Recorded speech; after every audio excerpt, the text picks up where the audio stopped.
नमस्कार साथियों, मैं सुनील कुमार आपके अपने YouTube channel fact with SK पर बहुत बहुत स्वागत करता हूं। तो आज हम अपना बीएसएफ SCRRM के सिलेबस में मैथमेटिक्स में जो हरात्मक श्रेणी चल रही थी उसके कुछ क्वेश्चन कल मैंने करा दिए थे, तो उससे आगे आज शुरू करेंगे। तो देखते रहिए वीडियो को, अधिक से अधिक लाइक और शेयर करो और चैनल को अधिक से अधिक सब्सक्राइब करो। तो शुरू करते हैं बिना देरी किए, ठीक है? ओके, देखिए क्वेश्चन अगला है। अगला क्वेश्चन लिखते हैं हम। यदि श्रेणी 2 + 3 2 + 3 + 5 + 6 8 9 6 8 9 plus dot dot dot dot 2n पदों तक योगफल पूछ रहा है इसका, ठीक है? योगफल मतलब n पदों तक योगफल पूछ रहा है। तो कौन सी श्रेणी बन रही है ये अभी तो हमें कोई पता ही नहीं लग रहा कौन सी श्रेणी बन रही है। 2 के बाद 3 आ गया, 3 के बाद 5 6 7 8, कोई श्रेणी बन नहीं रही है। तो उसमें से श्रेणी 2 श्रेणी निकलती है, ठीक है? इसके अंदर छुपी हुई है, वो कैसे हम निकालेंगे? तो देखिए 2 के बाद 5 आ गया, ठीक है? 5 के बाद 8 आ गया, ठीक? अब 3 के बाद 6 आ गया और 6 के बाद 9 आ गया। देखो 2 के पास 5, 3 का फर्क है, 5 के बाद 8, 3 का फर्क है। इसी प्रकार 3 के बाद 6 का, 3 के बाद 6 फिर 9, इसमें भी 3 का फर्क है। तो हम इसको लिखेंगे 2 + 5 प्लस 2 + 5 हो जाएगा +8, ठीक है? Plus dot dot dot dot n लिखेंगे, 2n नहीं लिखेंगे, ठीक है? क्योंकि जब 2 श्रेणी बन जाएंगी और जो 2n है तो एक n निकल आएगा, ठीक? ये हो गई एक श्रेणी। प्लस इसी प्रकार 3 + 6 + 9 dot dot dot dot n, ठीक है? आया समझ में? इतना आ गया समझ में? अब देखिए इसमें 2 5 8 3 का फर्क है, 3 6 9, इसमें भी 3 का फर्क है। तो कौन सी श्रेणी बन रही है? समांतर श्रेणी बन रही है। समांतर श्रेणी के n पदों का योगफल का सूत्र दोनों में लग जाएगा। क्या होता है? फॉर्मूला क्या होता है? Sn बराबर n/2 × 2a + n-1 × d। ये वाला फॉर्मूला लगेगा इसमें, ठीक है? ये वाला फॉर्मूला लगेगा जो n पदों तक का योगफल होता है, उसके लिए ये वाला फॉर्मूला। तो लगाइए a क्या है, वो n क्या है इसमें? n तो n ही है /2, ठीक है? इसी प्रकार 2a, a का मतलब होता है प्रथम पद। तो प्रथम पद 2 है तो 2a लिखा है तो 2 × a लिख देंगे, a की जगह 2 प्लस n-1, n है ही नहीं, n तो इतना ही है, n-1 × d। d क्या होता है? सार्वांतर, मतलब कितना अंतर है पदों में, कितना अंतर है? 5 में से 2 गए 3, 8 में से 5 गए तो 3 का अंतर है। ये सब मैंने निकालना सिखा दिया है, ठीक है? इस वजह से मैं डायरेक्ट लिख सकता हूं, कोई दिक्कत नहीं होनी चाहिए, ठीक? प्लस इसी तरह से इसको लिख लो 2n/2, ठीक है? n/2। अब 2a कितना है? 3 प्रथम पद, प्लस n तो n ही है, n-1 × d कितना है? d इसमें 3 है, 6 में से 5, 6 में से 3, 9 में 6 गए 3, ठीक है? इसमें भी 3 है d, सार्वांतर। अब करो हल इसको, क्या आएगा? n/2 2 दूनी 4 प्लस इसका गुणा कर दो 3n-3, ठीक है? इसको ऐसे लिख दो प्लस n/2 2 तिया 6 प्लस 3n-3। आया समझ में? अब क्या करेंगे? अब देखिए सब में ये जो n/2 है ना, सब n/2 बाहर ले लो कॉमन के रूप में। क्या बचेगा? यहाँ 4 में से 3 गया तो 1 बचेगा, 1 प्लस 3n बचेगा इधर। अब इसमें कितना बचेगा? 6 में से 3 गए तो 3 बचेगा प्लस का, और 3n पहले से, 3n + 3 बचेगा इधर, ठीक है? अब क्या बचेगा? n/2। अब देखिए 3n और 3n 6n हो जाएगा, ठीक? और 1 और 3 कितना? 4 हो जाएगा, ठीक है? अब n/2, इसमें से 2 कॉमन ले सकते हैं हम, 2 ले लो कॉमन, तो कितना बचेगा? 3n + 2, ठीक है? 2 दूनी 4। अब आ जाएगा n 3n + 2, या ऐसे या इसका गुणा कर दो अंदर 3n² प्लस 2n। ठीक है, दोनों आंसर हो सकते हैं, कोई दिक्कत नहीं है। ठीक है, ये आंसर हो जाएगा। आया समझ में? देखिए, अगर ऐसी श्रेणी आपको दी होती है, ठीक है, ये मिक्स श्रेणी बोलते हैं इसको, ऐसी श्रेणी दी होती है तो आप पता नहीं लगा पाओगे इसमें कौन सी श्रेणी बन रही है। तो हम क्या करते हैं, इसके अंक देखते हैं। 2 के बाद 3 आ रहा है, 3 के बाद 5, 6, इसमें तो कोई श्रेणी बन नहीं रही। अगर 2 के बाद हम 5 लिख दें फिर 8 लिख दें तो 3 का फर्क अंतर है। ठीक है, तो ये समांतर श्रेणी बन जाएगी। इसी प्रकार 3, 6 लिख दें, ये भी समांतर श्रेणी बन जाएगी। अब समांतर श्रेणी के n पदों का योगफल, ये वाला फॉर्मूला होता है Sn बराबर n/2 into 2a plus n minus 1 into D. A प्रथम पद होता है, डी सार्वधांतर होता है, मतलब पदों का अंतर। ठीक, तो ए की जगह इधर 2 है और n तो है ही नहीं, n की जगह n ही रहने दो। और डी का मतलब पदांतर सार्वधांतर। तो पदों का अंतर करना, 5 में से 2 गए 3 बच रहा है, 8 में से 5 गए 3 बच रहा है, तो पदों का अंतर 3 है। इसी प्रकार यहाँ पर है, फिर इसको सॉल्व कर दिया, ये आंसर आ गया। ठीक है, कोई दिक्कत नहीं होनी चाहिए, बिल्कुल नॉर्मल सवाल है। यहाँ थोड़ी प्रॉब्लम होती है देखने में, बस ये यहाँ याद रखने वाली बात है। यहाँ 2n है ना, तो यहाँ एक n इधर लिख देंगे, एक n लिख देंगे, तभी तो 2n बनेगा ना। इस वजह से यहाँ 2n मत लिख देना, n एक n इधर, एक n इधर। अगर इधर 4n दिया होता ना तो 2n इधर लिखते थे, 2n इधर लिखते। ठीक है, ये हमेशा ध्यान रखना है। ठीक, चलो उतार लो उसको। अगला सवाल देखिए क्या है, 4q plus 5q plus 6q plus dot dot dot dot dot 10 का q का योगफल होगा। ठीक है, ये सवाल है, क्वेश्चन है ये।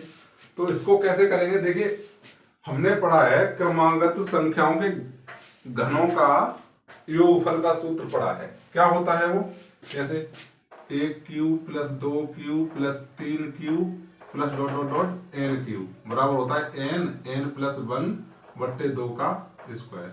ये सूत्र होता है, लेकिन इसमें कुछ कंडीशन अलग दे रखी है। ये 4 से स्टार्ट है, तो इसमें डायरेक्ट हम ये फॉर्मूला फिट नहीं कर सकते। अगर ये 1 से स्टार्ट होता ना तो हम कर सकते थे, लेकिन 4 से स्टार्ट है, ये क्रमागत नहीं है। ठीक है, क्रमागत तो 1 से स्टार्ट होगा तभी तो क्रमागत बनेगा। तो ऐसी कंडीशन में क्या करेंगे, हम इसमें थोड़ा कुछ प्लस माइनस करना पड़ेगा।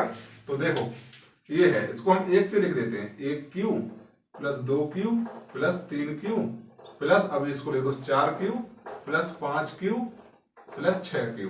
ठीक है, plus dot dot dot dot 10 का q। ठीक, ये तो एक कंडीशन बनेगी। अब हमने ये इसमें जोड़ा है इतना, तो अगर हम इसको ये घटा ही दें, q प्लस 2 का q प्लस 3 का q, ठीक है, तो बात तो बराबर है ना, है? अगर हम इसको घटा दें तो कोई दिक्कत तो नहीं होनी चाहिए ना। ठीक है, कि इतना ही जोड़ दिया और इतना ही घटा दिया, कोई दिक्कत नहीं है। अब हम इसमें ये फॉर्मूला फिट कर सकते हैं, ये वाला, क्योंकि देखिए ये कंडीशन बन रही है।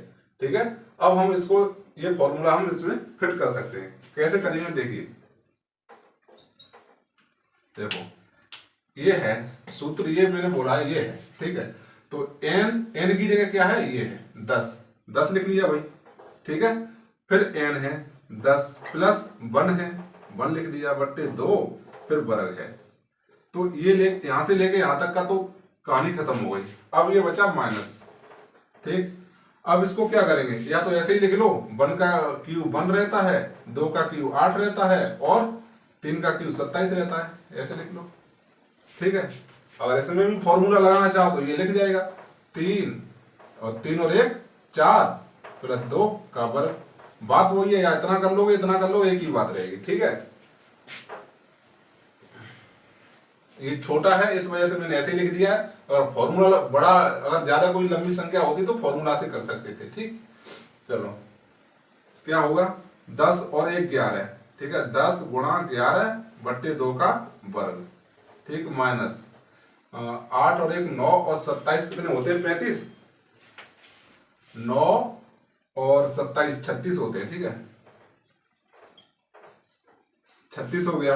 अब इसको क्या करेंगे, 2 पंजे 10। ठीक है, 5 × 11 का वर्ग माइनस 36 क्या हो जाएगा, वो 55, 11 पंजे 55 का वर्ग कर दो, 55 25 55 25 27, 5 7 2, 5 7 5 12, 7 2 9 और 1 10, 2 और 1 3, 330 25 आ जाएगा, 30 25 माइनस 36 घटा दो उसमें से, ठीक है। इसको घटाएंगे तो कितना बचेगा, 15 में 6 गए तो 9 बचे, और 11 में 3 गए तो 8 बचे, यहाँ बचेगा 9, यहाँ 9, यहाँ 2, 29 89 आंसर आ जाएगा भाई। कितना है, 29 89 आंसर है, ठीक है। ओके, ऐसे ये कर सकते हैं हम। आया होगा समझ में, ठीक है, कोई इतना कठिन सवाल नहीं है। यहां देखना पड़ेगा 4 cube 5 cube 6 cube into dot dot 10 का क्यूब, फटाक से दिन मत लगा देना इसमें ये वाला फॉर्मूला, ठीक है। ऐसे नहीं लग जाएगा, आंख में लगा गलत हो जाएगा क्वेश्चन। हम ये फॉर्मूला जब ही लगा सकते हैं जब 1 से स्टार्ट होना चाहिए, इधर कोई संख्या हो कोई दिक्कत नहीं, लेकिन 1 से स्टार्ट होगा तभी ये फॉर्मूला लगेगा। तो हमने क्या किया, 1 से स्टार्ट नहीं है तो 1 2 3 हमने जोड़ दिया और 1 2 3 ही घटा दिया। ओके, तो फिर यहां से लेके यहां तक का ये फॉर्मूला इसमें फिट कर दिया, बचा ये तो ये तो छोटे ही संख्या है, तो 1 का क्यूब 2 का क्यूब 8 और 3 का क्यूब 27 को जोड़ के 36 आ गया। या फिर इस फॉर्मूला में रख सकते हो, बड़ी संख्या हो ना तो फॉर्मूला में रख लो, और या फिर ऐसे कर लो, ठीक है। तो ये कैलकुलेशन करके इतना आ जाएगा 2989, ठीक। चलो बता लो उसको, मोस्ट इंपोर्टेंट क्वेश्चन है, ठीक है। ये बोल रहा है यदि किसी श्रेणी का nवां पद, किसी श्रेणी का nवां पद, nवां पद दे रखा है 2n-1, 2n-1, तो उसके n पदों का योगफल, तो उसके n पदों का योगफल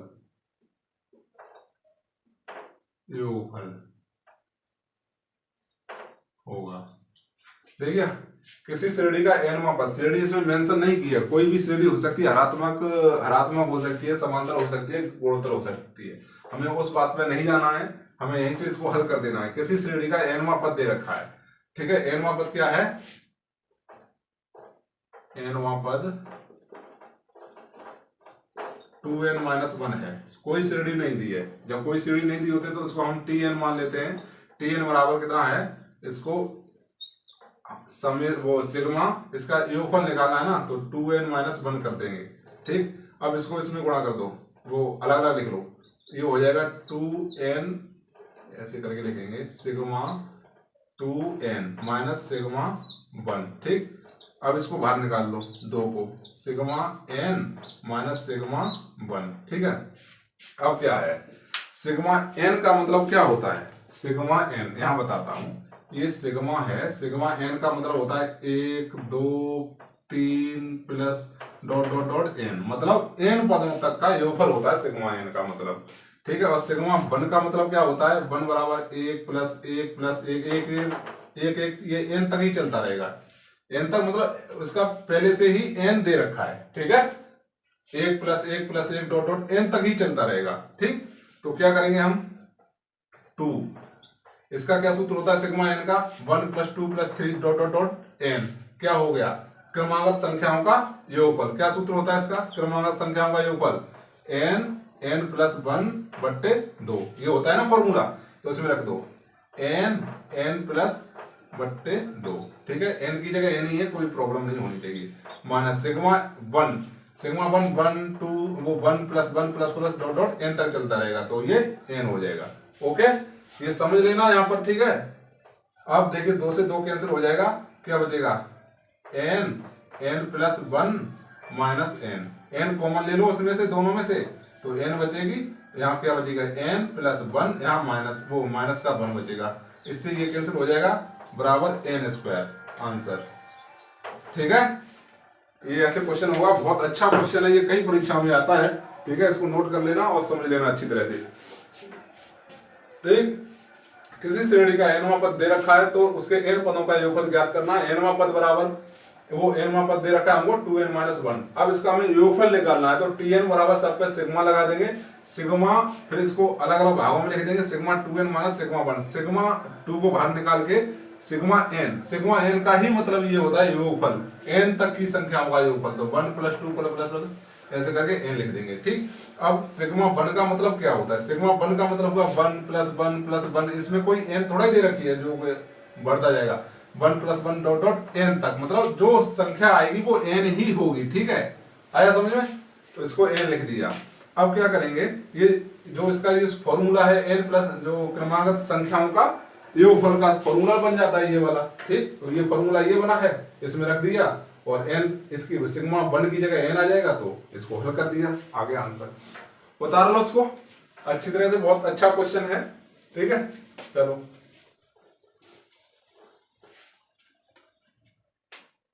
अगला क्वेश्चन दिया है, सिग्मा n बराबर 210, तो सिग्मा n स्क्वायर का मान ज्ञात कीजिए। ठीक है, तो सिग्मा n बराबर दे रखा है 210।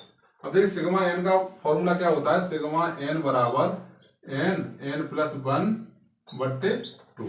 ठीक, याद रख दीजिए, तो n प्लस 1 बट्टे 2 बराबर 210।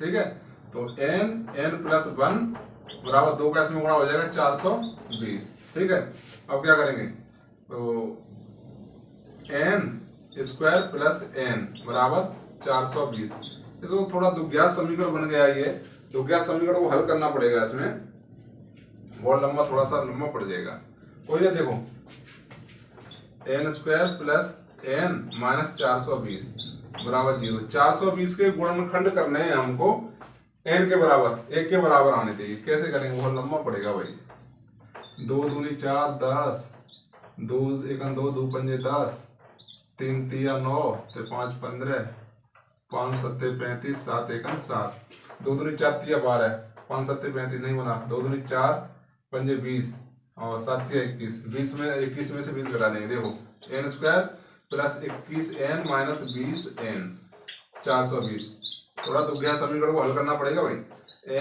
n plus 21।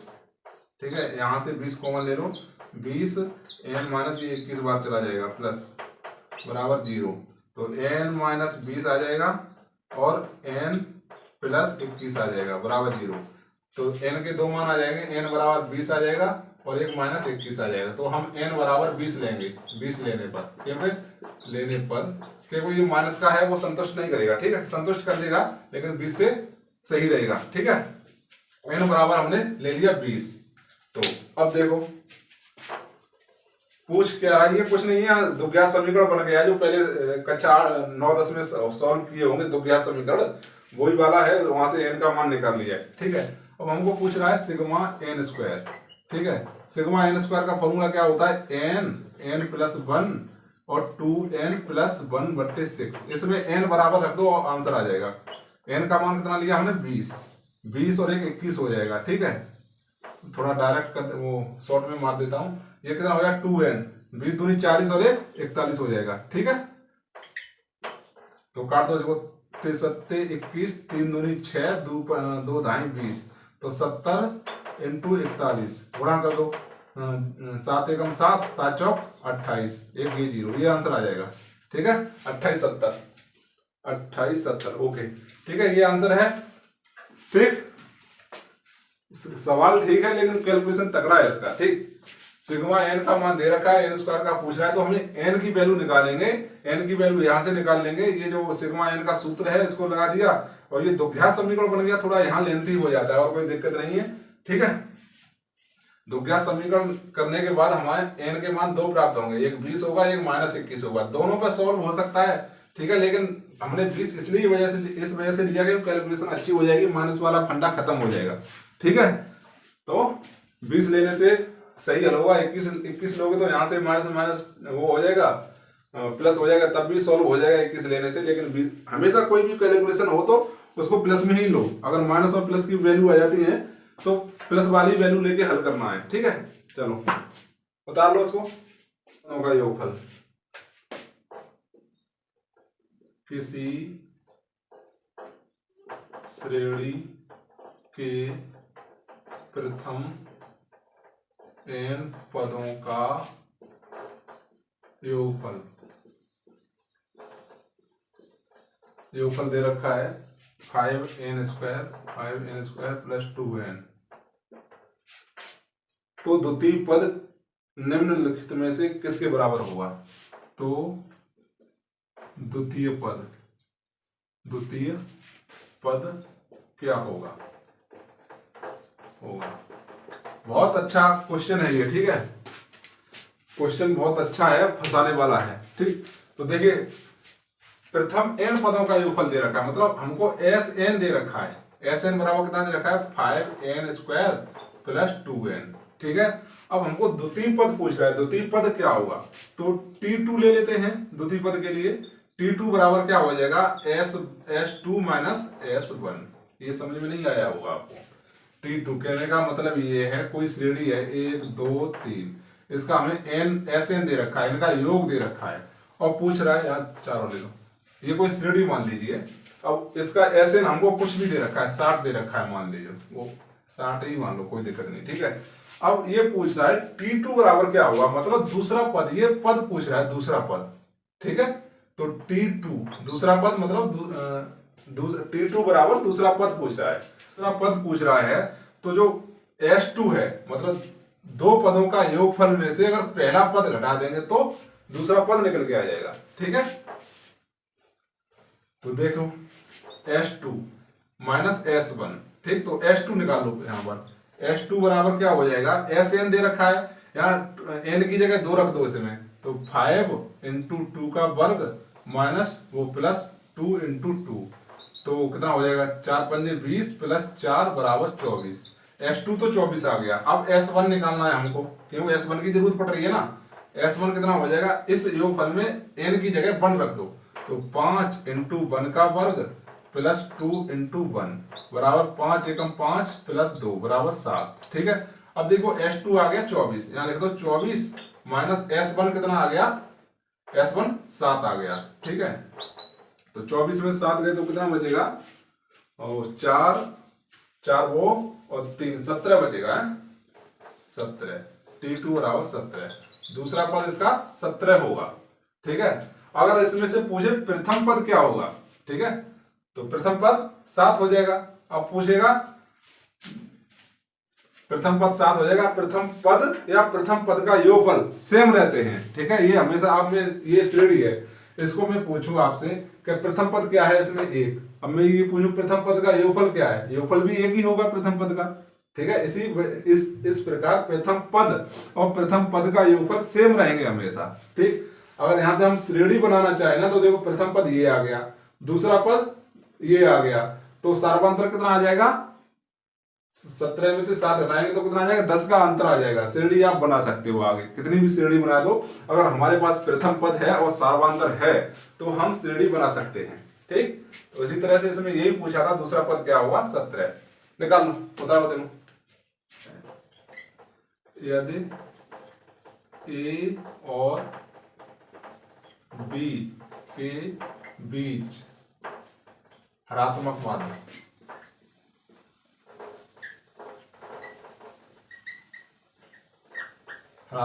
दे रखा है H, ठीक है, हरात्मक माध्य H है, तो क्या है? H plus A upon H minus A plus H plus B upon H minus B बराबर क्या होगा? देखो ये दो तरह से क्वेश्चन हो सकता है, बड़ा भी छोटा भी, ठीक है। इसके ऑप्शन लिखना चाहो लिख लो, 1 2 माइनस 1 2 माइनस 2 और -1, ठीक है। A B C D, ये इसके ऑप्शन दिए। ऑप्शन लगभग हर एक क्वेश्चन में मैं लिखता नहीं हूँ, ठीक है, टाइम लग जाता है। तो देखो कैसे निकालेंगे। यदि A और B के बीच हरात्मक माध्य H है, ठीक है, तो इतने का मान ज्ञात करना है। मैंने बताया या तो संख्या मान के निकाल लो, या फिर हरात्मक माध्य क्या होता है इसके बीच 2AB upon A plus B, ये होता है ना, इसमें रख दोगे तो आ जाएगा, ठीक है। हरात्मक माध्य यही होता है ना,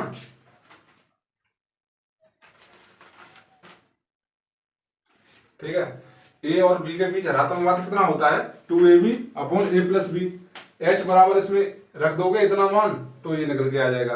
दूसरी कंडीशन क्या है, हम मान लेते हैं संख्या ऋणात्मक श्रेणी में जब संख्याएं होती हैं तो a 6 3 2 ये संख्या 3 संख्या है, ठीक है। इसमें a क्या है 6, b कितना है 3, ठीक है। इनका ऋणात्मक अनुपात निकाल लो पहले। ऋणात्मक अनुपात कितना आ जाएगा इनका 2ab 2ab 6 3 18 दूनी 36 बट्टे a प्लस बी 6 3 9 निचौक 36। ऋणात्मक अनुपात 4 आ जाएगा। h की जगह 4 रख दो, a की जगह कितना 6 रख दो तो आ जाएगा।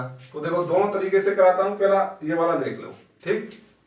इसको देखो h की जगह हम ये रखेंगे, लंबा हो जाएगा इससे थोड़ा।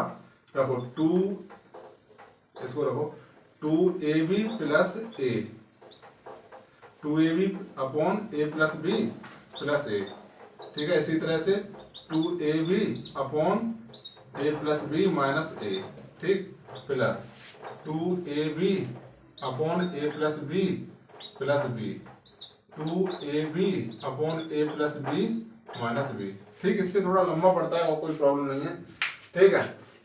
चलो इसका क्रॉस वाइज गुणा कर देंगे, पहले जो मैं बताया था बट्टा 1 करके कर दो गुणा, कितना होगा 2ab plus a square plus ab, ठीक है। जो a प्लस बी बचेगा वो नीचे से कट जाता है,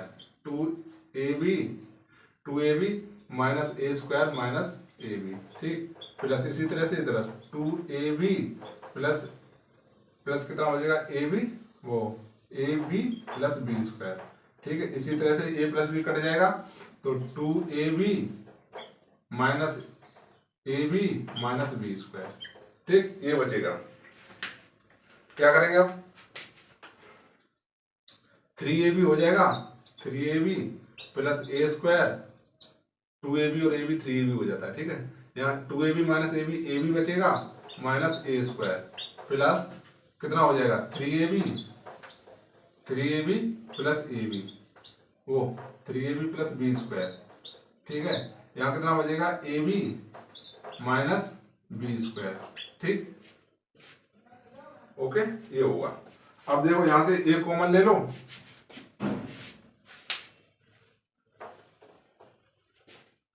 यहां से a कॉमन ले लो तो कितना बचेगा 3b प्लस a, नीचे से भी a कॉमन ले लो तो क्या बचेगा b माइनस a, ठीक, प्लस यहाँ कितना बचेगा b, वो b कॉमन ले लो तो 3a प्लस b, और नीचे से भी b कॉमन ले लो, क्या बचेगा a माइनस b, इससे ये कैंसिल, इससे ये कैंसिल। अब क्या करेंगे देखिए b माइनस a बना लो या फिर a माइनस b बना लो, ठीक है। तो हम बना लेते हैं b माइनस a ही बना लेते हैं, ठीक है। यहाँ b माइनस a बनाएंगे तो माइनस चिन्ह कॉमन ले लेंगे तो 3a प्लस b ऊपर और नीचे a माइनस b हो जाएगा, क्योंकि हमने माइनस चिन्ह कॉमन ले लिया है, वो b माइनस a हो जाएगा, ठीक, b माइनस a, माइनस चिन्ह कॉमन लेने से b प्लस का हो जाएगा। अब क्या करेंगे दोनों के हर समान है घटा दो, 3b plus a minus 3a minus b upon b minus a, ठीक है। अब क्या होगा देखो इन दोनों में 3 कॉमन है, ठीक है, इन दोनों में 3 कॉमन है, ठीक है। तो 3b माइनस a आ जाएगा, ठीक है। अब इसमें क्या माइनस चिन्ह कॉमन ले लो तो b माइनस a आ जाएगा, नीचे कितना है b माइनस a, ठीक। अब ऊपर से b माइनस a कॉमन ले लो, b माइनस a कॉमन लेंगे b माइनस a तो क्या बचेगा 3 minus 1 upon b minus a, ठीक है। इससे ये कैंसिल बराबर 3 माइनस 2 बराबर 2, ठीक है। ये आंसर आ जाएगा, ठीक, आया समझ में। इस तरह का पहले भी क्वेश्चन कराया था मैंने, ठीक है। तो समझ लेना कोई ज्यादा कठिन नहीं है, केवल इधर सवाल h बराबर इसका हरात्मक मान रखेंगे, इस वजह से थोड़ा लंबा पड़ जाता है कैलकुलेशन करने में, 2-1 बार करोगे कोई प्रॉब्लम नहीं होगी, ठीक है। एक तो ये करने वो रहा, ठीक है। दूसरा मेथड मैं बताता हूं, देखो दूसरा मेथड इधर ही बता देता हूं, उसे उतार लो पहले, स्क्रीनशॉट ले लो उसका। देखो दूसरा मेथड मैंने बताया था, हम संख्या मान लेते हैं 6 3 2, हरात्मक श्रेणी में है ना, ठीक है। तो इनका हरात्मक माध्य निकालेंगे, h बराबर क्या होता है 2ab होता है ना, 2ab 2 गुणा ab 6 3 18, ठीक है, ऐसे लिख देता हूँ 6 गुणा 3, ठीक है, 6 3 18 हो जाएगा, प्लस वो upon a plus b 6 plus 3 तो h बराबर 2 6 12 3 36 और 6 3 9 9 चौक 36, तो h बराबर 4 आ जाएगा। हरात्मक माध्य कितना आ गया 4, यहाँ h की जगह रख दो 4, इसकी वैल्यू ज्ञात करनी है हमको 4 प्लस a कितना है 6, इसी तरह 4 माइनस a कितना है 6 प्लस 4 प्लस b कितना है 3 और 4 माइनस b 3, ठीक है। देखिए 9 वो 10 हो जाएगा, यहाँ कितना माइनस का 2 प्लस 4 और 3 7, यहाँ 1 बचेगा, 2 पंजे 10 माइनस का तो कितना हो जाएगा -5 प्लस 7 बराबर 2, आंसर इससे ऐसे हो जाता है, ठीक है। दोनों तरीका मैंने बता दिए, दोनों ठीक ठाक है, ठीक, दोनों को उतार लो और समझ लो अच्छी तरह से। चलो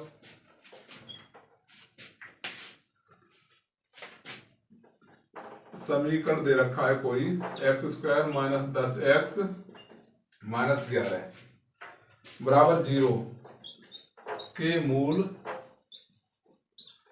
मूलों के बीच का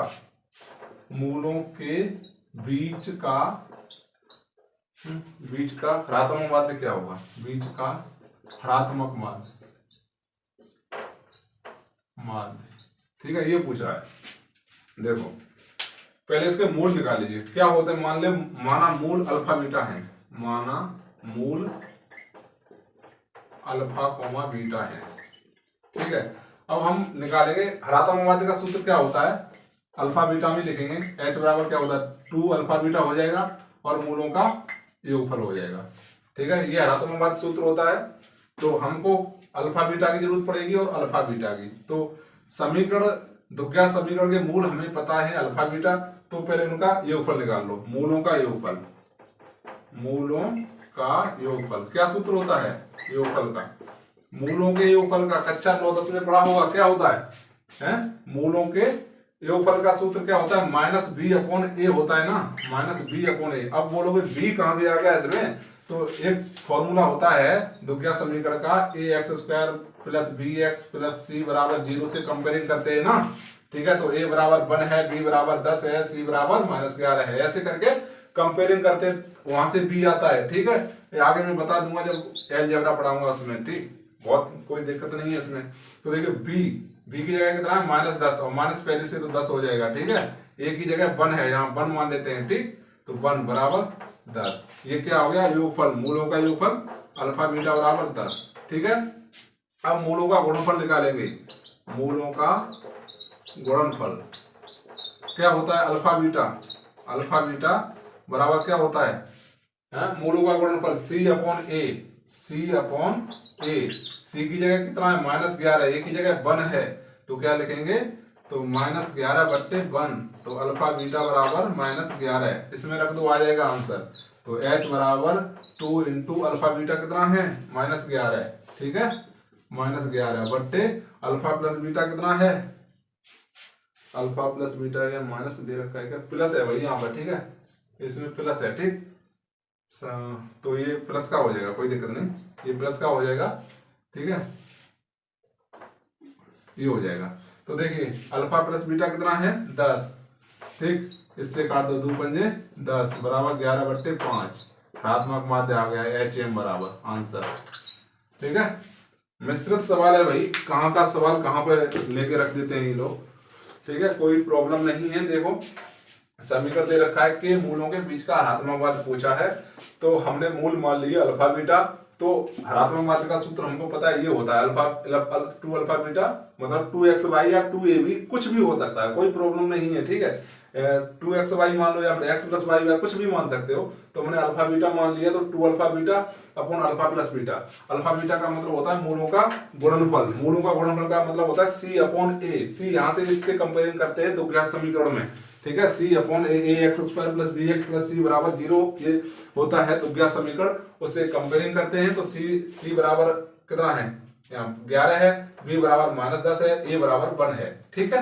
तो यहाँ से हमने c/a निकाल दिया 11/1, तो 11 आ जाएगा मान, इसी तरह से अल्फा बीटा बराबर होता है माइनस बी अपॉन ए। तो माइनस बी कितना है, माइनस बी अपॉन ए, तो बी बराबर कितना है -10, माइनस पहले से है तो प्लस हो जाएगा, ठीक है, 10 अपॉन ए बराबर 10। ठीक, बता लो उसको। और कोई कहीं समझ में नहीं आता तो मुझे बताना है कमेंट में, ठीक है, क्या समझ में नहीं आता तो मैं उसको डिटेल में बता दूंगा। ठीक, बता लो उसको। आज के लिए बस इतना ही, ठीक है। वीडियो अगर अच्छा लगे तो शेयर और लाइक करो और चैनल को अधिक से अधिक सब्सक्राइब करो। तो देखते रहिए वीडियो को बस। Okay, thank you.